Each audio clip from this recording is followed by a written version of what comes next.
Don't remove that mask, my prince! Don't remove that mask, my prince! Her voice echoed across the palace courtyard, freezing the hearts of everyone present. Behind that mask lies a curse that will destroy us all.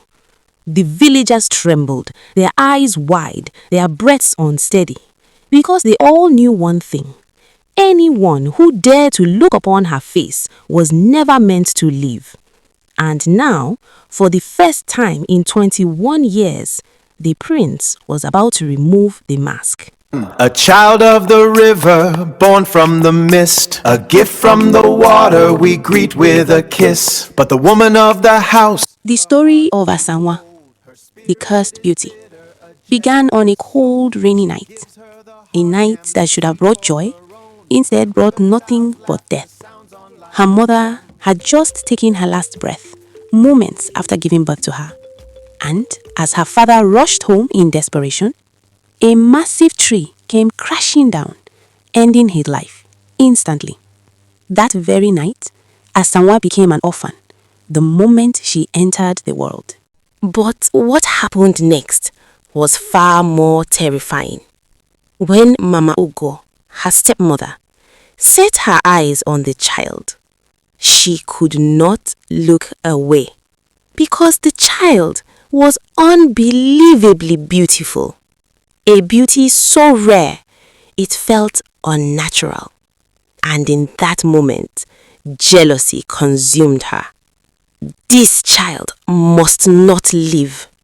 Blinded by envy, she bribed the midwife with the jewels of the dead woman and ordered her to end the child's life. But something unexplainable happened. The child did not die. No matter what was done, Asanwa survived. Fear replaced anger. If the villagers ever saw her face, they would know the truth. So, Mama Ugo made a decision, one that would change the child's life forever. She covered the child's face with layers of palm leaves, charms, and cowries, sealing her beauty away from the world. Listen, everyone! This child is cursed. Her face carries death. It was her birth that killed her parents. Fear spread through the village like wildfire. From that day on, no one dared to look upon her face. Not even Asanwa herself. She was forbidden to ever look upon her own face. For 21 years, she never dared. Because in her heart, she believed one thing. If she looked, she would die. In the land where fear is planted, even the truth becomes a stranger. Each time she went to bathe, her hands trembled as she slowly removed the mask. But even before the water could reflect her face, she turned away in fear. She had been told her reflection carried death. And so, she lived her life, never knowing what she truly looked like. But the greatest curse was not her face. It was the words that were fed into her soul. You are ugly, a walking curse. And like a child who hears a lie too often, a lie repeated every day soon becomes the truth in the heart of the innocent. Asanwa believed her. She was never allowed to play, never allowed to laugh with others. Run away from her! She is a monster! And so the world avoided her. A child of the river, born from the mist, a gift from the water we greet with a kiss. But the woman of the house, her heart grew cold. Her spirit is bitter, a jealous soul. She gives her the hard yam, leaves the sweet for her own. But the river child's laughter sounds on like a drum.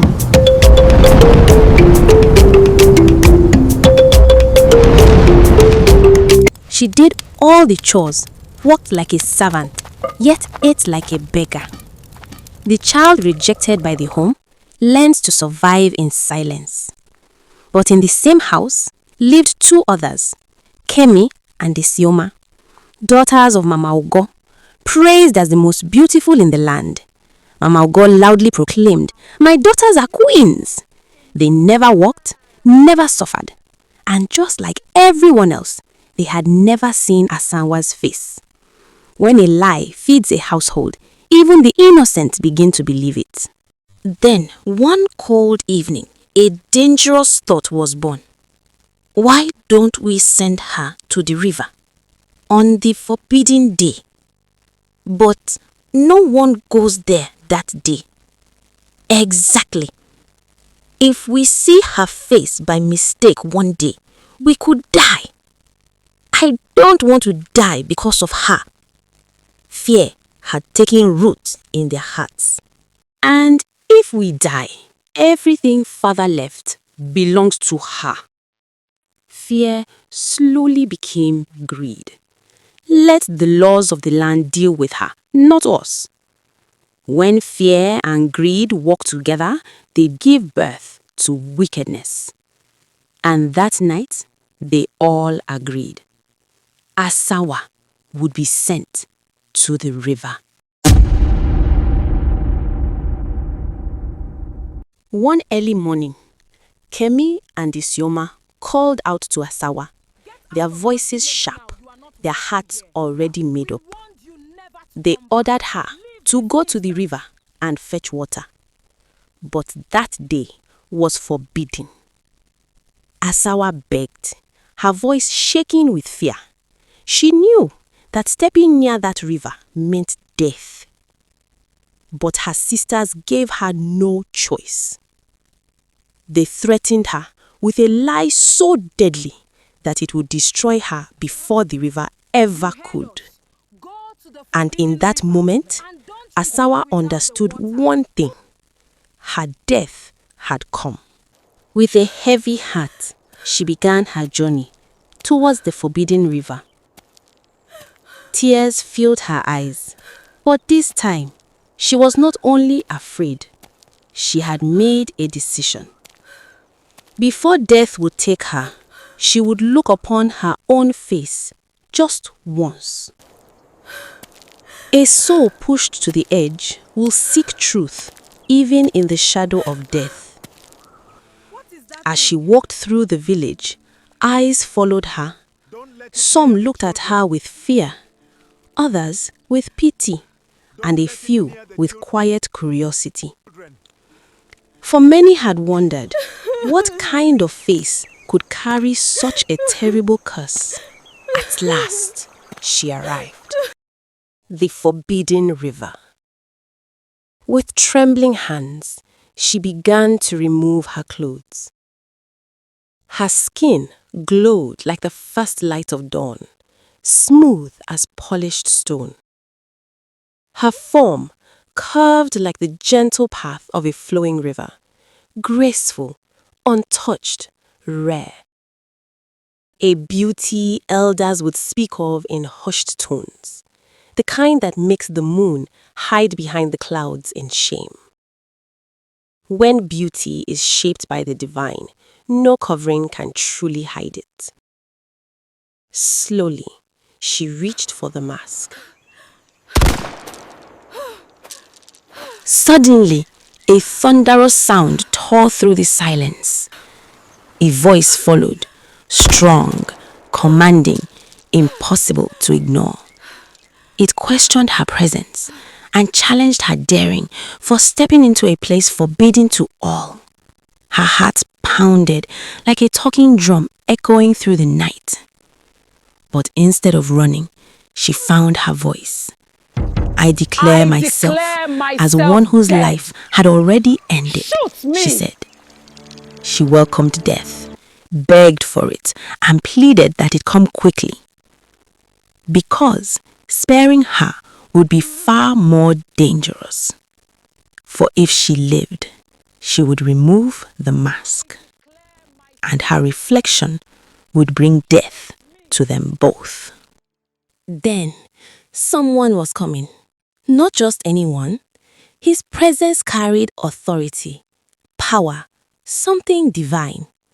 Slowly, a tall, majestic figure emerged from the shadows of the trees. It was the prince. Each step he took was calm, deliberate, commanding. His eyes locked onto her trembling figure, and then, in a deep, powerful voice that echoed through the air, he spoke. "Who are you? And why do you speak of death with such boldness?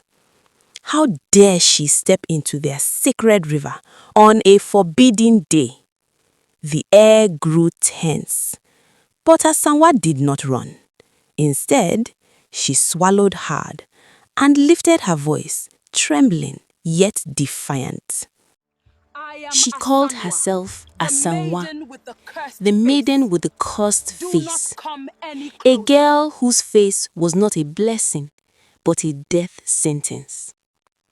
She warned him if he dared come any closer, if she unveiled her face, he would die instantly. For a brief moment, silence. Then suddenly,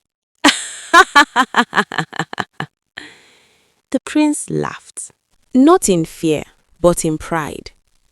He declared himself the blessed Prince of Oyo, a man anointed by the gods themselves, a man who could not be brought down by empty threats. He challenged her. Unveil it. Let him see. Let fate decide.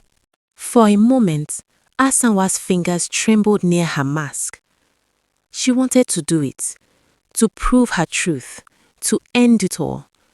But then, she looked at him, and everything changed. Her breath caught, her heart skipped. Standing before her was the most breathtaking man she had ever seen. Not just handsome, but radiant, almost unreal. And suddenly, a strange feeling crept into her heart.